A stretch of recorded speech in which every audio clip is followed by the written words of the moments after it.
YouTube, how's it going? The Goat House is back. And I got 15 NFL teams that need a quarterback this offseason. It's a pretty alarming amount, but it is reality. I'm going to break it down in just a second. Make sure you join us on our channel for all of our offseason coverage, free agency, trades, the draft, and we're covering the playoffs right now as well. So we got you guys covered. Join us, like, subscribe to notifications on, follow us on Twitter.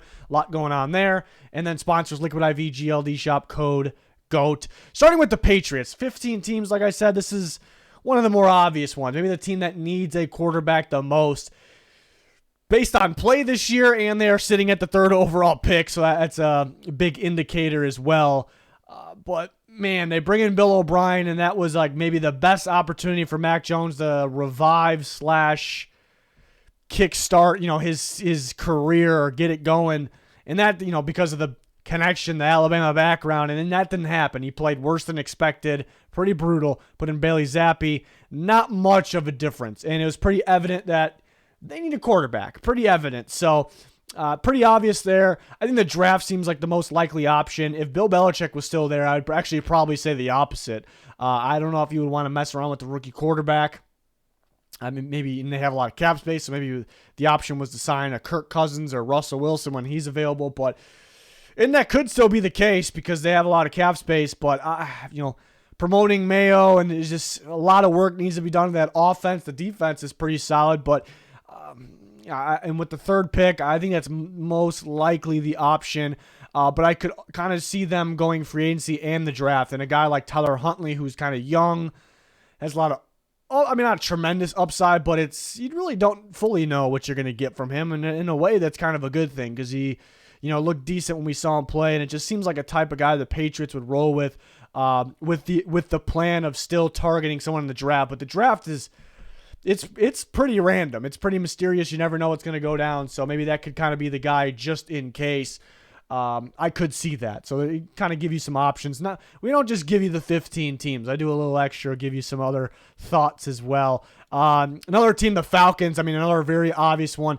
This is a team I've been saying it's a team that may just be a quarterback away from contending, for sure making the play. Like if they had a decent quarterback, they would have been in the playoffs this year. They actually moved the ball fairly well. Ritter had a lot of his turnovers in the red zone, so that was big. The defense really improved. They played a lot better, so it's a pretty good roster. They, of course, could use a couple other things, but it was pretty brutal at the quarterback position, so if you just get a average, you want more than that, but a little bit above average one, you're looking at a pretty good football team, so it's pretty obvious they could find one. I think finding a quarterback pre-draft is likely, and we're still, at the time of recording this, we still don't know who their coach is going to be. It felt like Bill Belichick for a little bit, but now it's kind of up in the air. But I don't know if this team, especially, picking at 8 and, you could, of course you can trade up. Of course you can take, what if Jaden Daniels is there? It's a possibility. They could reach for a Bo Nix or JJ McCarthy. Not that I would recommend that. Those are possibilities, but how good this roster is, and they don't want to mess around with a developmental piece. They thought Ritter could be the guy that was too much of a bold take, a bold risk. I think they want to solve this in the pre-draft process, which is free agency or trade. I look at Kirk Cousins, Russell Wilson. These are the two names that pop up. Could there be a surprise guy available for trade? Then they could be in on that guy. It's a team that has a decent amount of cap space. But I would look at those two veterans. Of course, if we get to the draft, they didn't solve the issue yet. They're going to make something happen in the draft then. But definitely a team that needs a quarterback because it's an open spot and they can do some serious damage if they get a good one. Next, the Commanders. We're getting the very obvious ones out of the way first because we actually have 15 in this video. Some could surprise you. Drafting a quarterback second overall is very likely. Sam Howell showed flashes. Of course, he has that wow deep ball at times, like the flashy play, and he has upside, but he's just too prone to mistakes. You can cut down on those, but are they going to fully go away?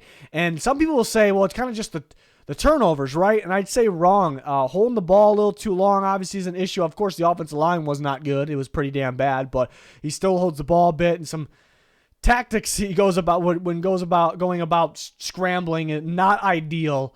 Kind of running into pressure a bit, scrambling right into pressure. It's just there's too many things that he needs to cut down on. It's not just as simple as don't throw the ball to the wrong team as much as you are. It's a lot more complex than that. So, and of course, again, as upside, how much upside? Like these days, it's quarterbacks don't define themselves right away in the NFL, but it gives you an idea what they can be, like where their ceiling is after seeing them play 16 or so games, maybe less than that. And you have the second overall pick, so you have a great opportunity to get better. New staff, I think, will want to start fresh as well. They're not locked into Howell. They're not linked to him really in any way. They still need to hire a coach, but felt like at this time they don't have one. But I felt like they really like Ben Johnson. We'll see what happens there. Somebody else could swoop in and take him for sure, but. That would be, even make it more obvious that he's going to pick his quarterback second overall. So they could go May. Do they prefer Jaden Daniels over May? Does Caleb Williams not go one to the Bears? So those are kind of the options there. Would fully expect them to. I heard like rumors about a Kirk Cousins reunion. I don't know. I think they need some work still with the offensive line, and they want to add pieces on defense. Of course, they have the receivers, but I think it's more likely using that second overall pick on a quarterback. The Broncos, another obvious one. Really sounds like they're going to move on from Russell Wilson. They're going to make that a post-June 1st cut, which they can do before June 1st.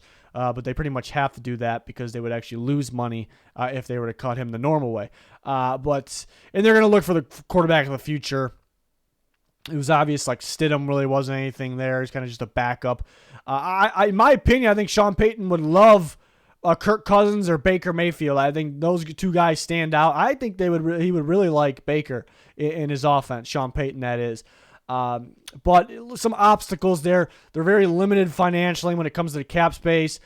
They do have a lot of ways, and we'll talk more and more about that. We do a lot of that on Twitter as well as we get closer to free agency, but teams that can clear space, how much they can clear. They got the cut players or restructure contracts. I think every team will do a little bit of both. It's just how it is. But they have quite a few guys that can cut where they can clear a decent amount of money. Of course, Russell Wilson, unfortunately, the way that contract is structured, that won't clear anything. But they would love to have a guy like that, Sean Payton would. But I think there's some obstacles. And, again, I really point out a guy like Baker, but I think there might be mutual interest with the Tampa Bay Buccaneers. We'll talk about that in a little bit. But so there's some obstacles in their way when it comes to that. So the draft could be likely Sean Payton being able to hand pick his quarterback and work with him, groom him. Bo Nix, I had a mock draft yesterday, the video before this one, actually. In spoiler, I had the Broncos taking Bo Nix. I think it's a little early according to my evaluations, but he could be a pro-ready quarterback. But to me, he has Sean Payton. Sean Payton has Bo Nix written all over him. And I think McCarthy's probably around in that category as well. So they're not going to be like the wow, like big play, takeover talents like Caleb Williams, Drake May, maybe Jaden Daniels. But, it's a guy they can get at where they pick. They could possibly trade up as well if Sean Payton decides. If he decides I have to have this guy, they're going to do whatever it takes to go up and get that guy. So it should be an interesting offseason when it comes to the quarterback position for just offseason in general, like who they cut. I think it's an interesting team to watch for sure. But we do know they'll be looking for a quarterback after they cut Russ. Next, the Vikings. We talked about Kirk Cousins a little bit throughout this video so far. He's a free agent. So right now their quarterback is, it's up in the air. And it was kind of a disaster at the end of the year. Well, it wasn't a disaster with Dobbs for a little bit, but obviously not the answer there. And he's going to be a free agent. But Cousins a free agent. Could they reach a short-term deal? I can definitely see that. 1 year, 2 year. I don't see anything more than 2. If they were to sign him, I would imagine it would be 1, but would he rather go somewhere else for a crazy amount of years and money? We'll see.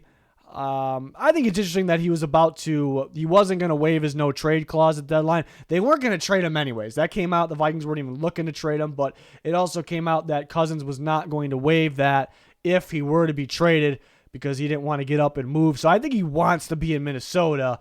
So maybe that gives leverage to the Vikings, you would think, but we'll see.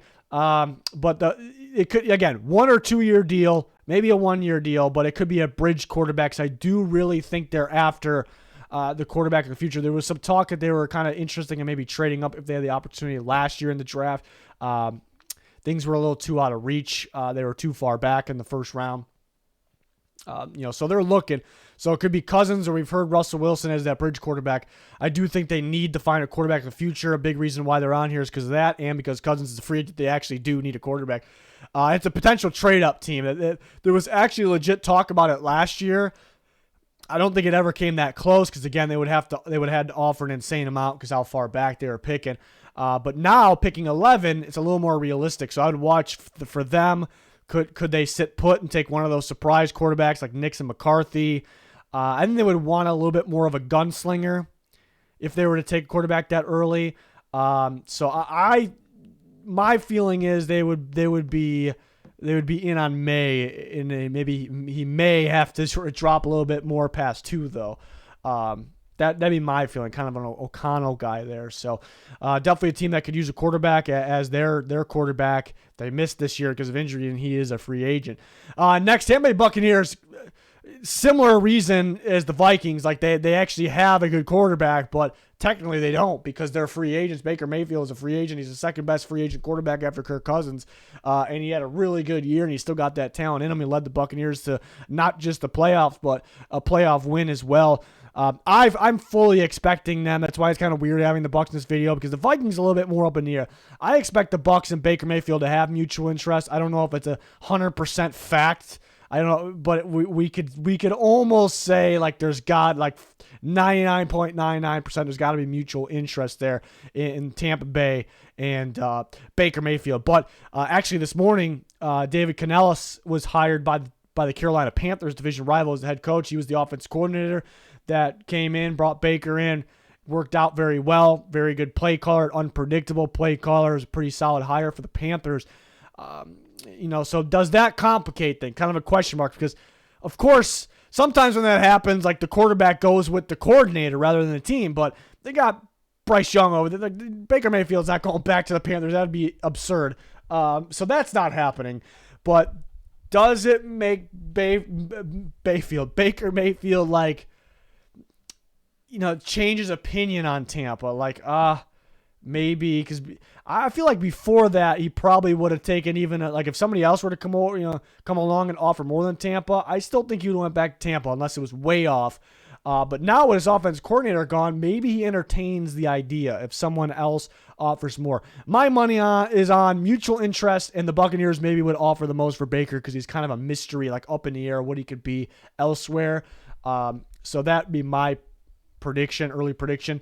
They are limited on options after Baker, so it almost feels like they're screwed. It's a tough situation to be in, though, because they pick. I mean, they went to the divisional round of the playoffs, so they're picking in that range of the first round. And I mean, if Bo Nix or McCarthy, and we keep bringing those guys up, those are guys that could go in that range of the draft. If they're still there, they can grab one of those guys. I'd actually compare Nix and Baker. I have done that in the past. But I don't know if it's a spot they want to be in, and I don't think they're going to go out and get Kirk Cousins. I think he's going to go elsewhere. So if they can't get Baker, they have no options pretty much. So that gives Baker Mayfield the leverage to Tampa Bay Buccaneers. So, and do you dish out a super? Do you go like Daniel Jones? I don't think it'd be that much money, but do you go like that type of contract in the sense of he had one pretty good year, he was not that good before then. So is it a mistake? Like they were almost desperate to get their quarterback back. So it's actually a trickier situation than you think, but I guess it depends on the contract they give Baker Mayfield. We will see. The Raiders, Aiden O'Connell has some upside, but the Raiders could get better at the quarterback position, obviously. I think it's a potential trade-up team. Could definitely move up, and there was some talk about that last year. I know it's somewhat of a new staff. I mean, obviously some similar people there that were on the staff at least, and so it could happen again. Obviously, they have a different front office, but they can go up and get their guy. They hired Telesco as their GM. Herbert guy, Drake May's not Herbert, but he's drawing some similarities and comparisons. Do they want to move up from him? Is that even possible? Like that's people are, fans are saying, well, this team needs to trade up for Caleb Williams and this team needs to trade up for Drake May. It might not even be possible. It might just be Bears like, nope, we're not. We're going to hang up the phone, taking Caleb Williams. Commanders, nope, hanging up the phone. We're taking Drake May. So, but I do think that would be a quarterback they would like. They could stick with Aiden O'Connell. I can see that because He was all right. He could be a starting quarterback in this league. He was all right. I think it could be a go big or go home situation. With them, like if they like, it has to be like a guy that's for sure better for now and for the future compared to Aiden O'Connell. Otherwise, like if it's like a maybe or if they're slightly better, I don't think they're even gonna. It's not even worth it to them. They're gonna roll with Aiden O'Connell. It seems like for the most part, what I've gathered, I'm always interacting with fans or seeing comments in my comments or mentions wherever. It seems like the common take for Raiders fans is let's go get better. Let's go get a quarterback. And I respect the hell out of the fans for that. But that's how they should feel. But the reason I say that is I am just so used to dealing with every fan base whenever they have a young quarterback that they drafted and he's like, he might be decent. Like they're just stuck. They're attached to that guy. They're like, we don't need a quarterback, and it's ridiculous sometimes. And so I'm actually surprised. I'm surprised just because I'm used to how fans act, but it's kind of how it should be. Like you should want to find a better quarterback. So I think it's a little bit up in the air what the Raiders do though. There's no like firm like this is their plan. Or there's no like firm opinion in my mind right now. This is for sure their plan. But again, I do think it's a go big or go home situation if they can't for sure find an option that is better. Whether that's a free agent or trading up or trading for a guy, then I've seen a lot of rumors of Fields to the Raiders. I wouldn't like that for them unless he was dirt cheap. I think you might as well just see what you got from Aiden O'Connell. So I don't really agree with that one. Seahawks, an interesting one because Geno was so good, not this year, but the year before, and he was decent this year. And Drew Lock, when he came in, he looked pretty decent, and but they came up just short. But Geno took a step down. Drew Lock is a free agent. Is this a team that for sure needs a quarterback week 1 next year? I guess you can't say that, so they're unlike some of the other teams. But they could use one, but they could very well just run it back with Geno Smith or with Geno Smith and Drew Lock, or maybe they bring Drew Lock back. They start him over Geno. I don't know about that, but it is a new staff. We're still waiting at the time of recording this to see who their new staff is. But they're not really. I know the front office is the same people, but I think they maybe would want change or they would think about the idea. I definitely don't expect them to spend big, like go for Kirk Cousins or Baker Mayfield or, I mean, do they bring Russ back if he's cheap? I don't know. I don't know if they really want, because they're spending money on Geno. I think they would rather just keep Geno, go with him. I think, maybe let Drew Lock walk in free agency and draft quarterback fairly early, first round, second round, third round, somewhere around there to kind of compete with Geno. Could they trade up? Could they stay put? Again, we keep bringing up Nix and McCarthy because some of these teams that aren't picking at the very top, like the very, very top, we are talking about those teams as well. They could possibly get those guys. So I could see either of those guys in Seattle, like better versions of Drew Lock, perhaps. In a way, Drew Lock could be a little careless with the football. Those guys shouldn't really be. So that's an interesting team to watch as well. The Saints need a quarterback of the future. Carr kind of feels like the bridge quarterback for the next year or 2 maximum. I think 1 more year. I don't think they're going to spend big at quarterback because they already just spent on Derek Carr. I think they're going to be kind of looking just for the future, long term. Like they kind of got their quarterback for now, but they could potentially bring someone in to replace Carr right away. But to me, even though we're starting to get into some of these teams that don't necessarily need a quarterback to start, they don't need a quarterback this offseason that needs to start week 1, but it's good to look out now because not only do they need the guy of the future, but they could use that guy now. He could start week 1. So that's some of these teams. Draft, if anything, again, I don't think they'll spend big on a free agent, anything like that. I mean, they could get a free agent, but it's not going to be like big, like a big one. I don't think they'll be afraid to trade up. If they identify a quarterback they really want, I don't think they would hesitate if they had the opportunity. Could they target a Jaden Daniels and someone like with something like that? Keeping him at home, he's just playing for LSU. I could see it. Bo Nix, a potential fit. I connected him with Sean Payton and the Broncos, but the Saints, I think Sean Payton and the Saints organization, they were together for so long. I think they have some of the same thinking, philosophy. I mean, who they've drafted recently, the prototype of quarterback So it just seems like a fit. So could they take him in the first? If he slips through the second, could they take him there? I think these are possibilities here for the New Orleans Saints. Chicago Bears, who do have the first overall pick, and the fans seem to be debating this one. A lot of Chicago Bears fans, or most of them that I've talked to, actually want to keep rolling with Fields. I'm a little surprised about that. He's had his opportunities, in my opinion. Of course, he's got talent. I'm not one of those people that say he's not talented. He has the talent, just putting it together, figuring it out. And he has improved. I don't think he's improved enough as a passer, like seeing the field, reading defenses, getting the ball in time, knowing when to, not panic, not scramble, not take off, like trust the play as a passer. But the main thing is he has not nearly improved enough as a winner or closer, like the big games. Start winning some more ball games. Are they the biggest games in the world down the stretch? Not really. That's the big thing, because if you've noticed, good quarterbacks, sometimes not right away, they don't win a ton of games. But again, he's been playing for a few years now. The good quarterbacks find ways, no matter the situation. But they went out and they got better. The defense is a lot better. They got some pieces on the offense line. Is it 100% great? No. They got DJ Moore, who was outstanding, and Darnell Mooney was good at one point. Receivers don't just fall off like that. So, and Cole Kmet's a good tight end, so it's not like he has that excuse anymore. Again, there's talent in there. He got a little bit better, but I think we've seen enough. Another big thing that no one's talking about, he hasn't finished the whole season yet. So do you roll with the guy that maybe is the guy and maybe can finish the season, and maybe you get to give a new contract to in a couple years when you have the first overall pick? Doesn't make any sense to me. So golden opportunity. The goal for every single NFL team, and some of them have accomplished this, is find an elite quarterback. And to actually go even further, it's find an elite quarterback while they're on a rookie contract, because it's so cheap and you can continue building around it. And they have a prime opportunity with the first overall pick in an elite quarterback class at the very, very top, with the top two guys.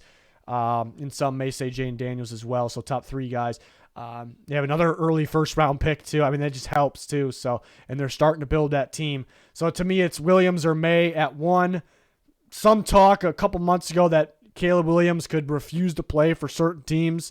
Was that gibberish? I guess we'll learn more, about that. I wouldn't expect him to not play for a big city, a big organization like the Chicago Bears, but we'll see. I definitely think they need a quarterback. I think these days it's pretty easy to tell after, again, 16 games or less, and we've seen Fields for a couple years now. So I think the Bears would definitely be taking a quarterback at 1, kind of a no-brainer situation. That doesn't mean I think they're going to be desperate to take, because I had some people say, like, oh, you think after I say these things, you think they're trading Fields? You're crazy. I didn't actually say that. They could hang on to him with that rookie quarterback as well. Unless if they get a second round pick or better of an offer in a trade, I would jump on that. I don't think they are. But I would jump on that. Steelers. It's an interesting one, but not playing Kenny Pickett at the end of the year. Maybe he was frustrated. I guess he disputed those claims, but frustrated with not playing at the end of the year. Mason Rudolph. Again, he played decent, but we're talking about Mason Rudolph, a guy that the Steelers doubted, actually. They had him on board, but they thought Mitchell Trubisky was better than him, which I questioned that all along, and it kind of got proved that they were wrong for that. But they doubted Pickett. Like, if they felt like he was good and they were comfortable with him, he would have played 100%. No matter how good Mason Rudolph was, they would have played Kenny Pickett. So they didn't do that. So that says a lot there. It says a lot about the confidence level. It doesn't necessarily mean they're 100% giving up on him.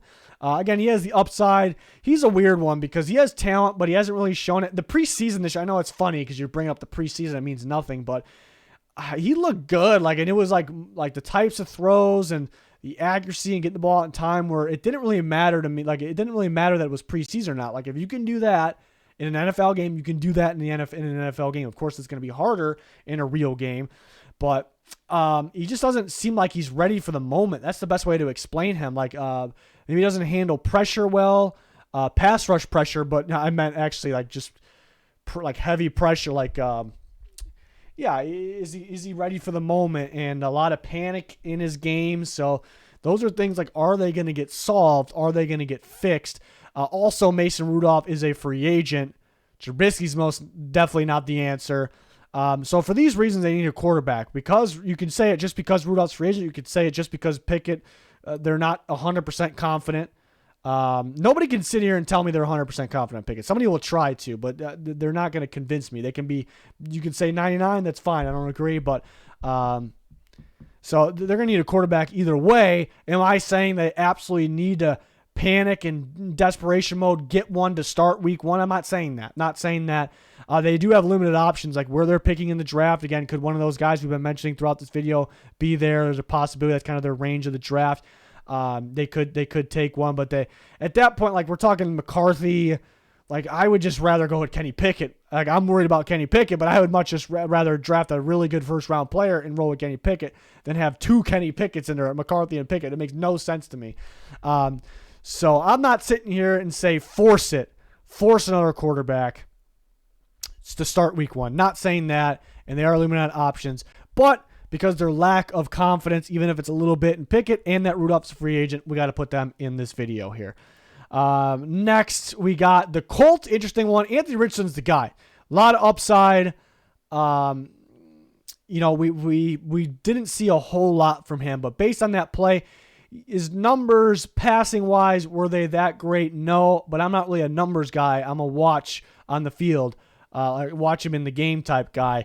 And I thought, he showed, but he is kind of what we thought he'd be like. He would show the flashes, but I saw those. Like, he can make the big boy throws. He's got to calm down with the accuracy a little bit. I think a lot of it is his footwork, so they kind of got to work on the mechanics a little bit. And what the main thing with that is you need him to play. You need to get him more reps to learn and get better. So that was tough that he got that taken away from him. It was just very unfortunate. But he does have the upside. But he did have surgery on his throwing shoulder, and he had a couple other injuries in such a short amount of time. So question mark. Like, I'm not saying he for sure has durability concerns, but it kind of looks like that. So it's kind of a question mark. And how is he after the surgery on the injury on the throwing shoulder? But he is the guy. He's going to start week one, no question, as he should. But Minshew is a free agent. They need Minshew or a different high-end backup, like Minshew or another Minshew, basically, because Richardson could get injured. Something could be wrong after, I'm not expecting there to be something wrong after the, having the injury and the surgery on the throwing shoulder, but you never know. Something like this year could happen, and they put up a fight. They were a decent team, this year, with Minshew. So if they don't have Minshew, if it's a big step down, like if it's Ellinger, like, you in Richardson, something similar happens, we don't want to sit here and predict that. I'm not going to predict that, but you can't sit here and say it's not a possibility, because it is a possibility, and it might be a higher possibility than some of the other teams that you have that same question with.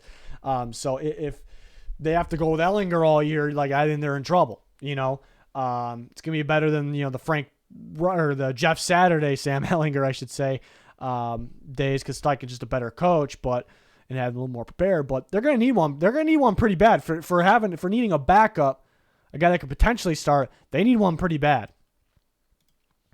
The Jets, Aaron Rodgers, the guy, but for how long? Like one more year, and especially coming off a brutal injury, that Achilles injury. How is he going to be? If he takes another hit or falls awkwardly, steps awkwardly on that shit field there, which I think they're going to take care of that this offseason. But what happens? Like, it's a make or break year for Robert Saleh. Like he can't have that again. Like, imagine if like that, and same for Douglas, like that front office, like, if they go into the year and just say, yeah, we're good to go. Rodgers is the guy, and he's 100% not going to get hurt. And then let's say he goes down or something's not right, and it's the same shit all over again. It's going to be a nightmare. It's going to be a nightmare for everyone in that building. It's going to be a nightmare for fans, so it just cannot happen. And they badly need a quarterback in the future, because Rodgers is not even close to a long-term answer right now. But they want to avoid what happened in 2023, so they need somebody pretty badly. But it's not just for Rodgers insurance; it's also for the future. So, do they sign a high-end backup, or do they draft one, fairly high to learn behind Rodgers? I mean, look what Jordan Love did after he learned behind Rodgers. He makes some throws that kind of looks Rodger-esque, So that all that could be going through their minds and be like, all right, we're going to have to get one this offseason.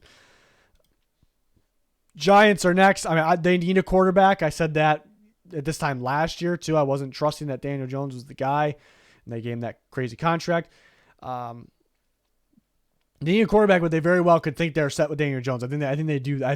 My prediction is they do that. They probably draft one in the mid rounds, like we don't want to value it too much, but we do want to get somebody in there that, what if Daniel Jones doesn't work, he can fill in, and maybe he can be the guy of the future. But I think they're going to be stubborn. They might insist on Daniel Jones because he looked good in 2022. He was dealing with injuries this year. The offensive line was an absolute disaster when Daniel Jones played, but it magically looked better with other quarterbacks. So a lot of it could be on the quarterback there, Daniel Jones. But because the contract, how he played in 2022, and how the offensive line was with him, I think they can run it back, and I do think they'll do that. I do, just kind of be stubborn and insist on that. So we'll see. Maybe they shock the world. They trade up a little bit, take quarterback. Maybe they stay put, and Jane Daniels is available when they pick. They take him. There's always shocking things that happen. The draft's always full of mysterious moments. Just surprises. And then one more, the Browns. Deshaun Watson, the guy. Like, I'm on board with him being the guy, but he's a bit of a mystery because he was a little hot and cold when he did play. Like, I thought there was games where he played pretty well, like one with his legs, not just running, but like buying time and throwing like Deshaun Watson does. There's times where he's pretty bad, and maybe he was playing with an injury at those times, but I'm not going to sit here and say he's bad and he's going to be that all the time. Definitely not one of those people that say that. But there was injuries that popped up, and they were nagging, and he didn't want to deal with them, and so is there a durability issue? It's hard to say that right now, but there's some questions there. And Joe Flacco had to play a lot of games this year. I mean, PJ Walker had to play games, DTR had to play games, so they don't want to be stuck in that situation. They could bring Joe Flacco back. They saw what happened in the playoffs, though. He's going to be another year older, obviously an aged quarterback. So I do think they need a high-end backup. I almost said because they don't want to repeat this year, but this year was pretty good for having backup. Like the best case scenario. But they don't want it all happen again. They want to be a little more comfortable with it. So I do think they need to value a quarterback that is a high-end backup that could potentially start this year. So we'll see. So a lot of teams that definitely need a quarterback for different reasons, but even the teams that don't necessarily need one as a starter week one, I do think they need one this offseason. So those teams. Maybe there's some other teams. There's some other team. People will say the Cowboys because Dak can't get it done in the playoffs. Could we be talking about them in this video next year? Some people will probably bring up, they're not a Tua believer. They'll bring up the Dolphins. Could we be talking about them in this video next year too? So we'll see. But a lot of teams here. So this is an interesting one. Let me know your guys' thoughts. If you think I should add a team to this or remove a team, your thoughts on what teams could do, their plan, any predictions. Always love to see that. We're always talking to you guys on Twitter as well. Any link you're looking for social media sponsors, pinned in the comments. Check out our other videos covering the playoffs, covering free agency, trades, the draft, everything. So we got you. It's going to do it. Thanks for watching. Goodbye.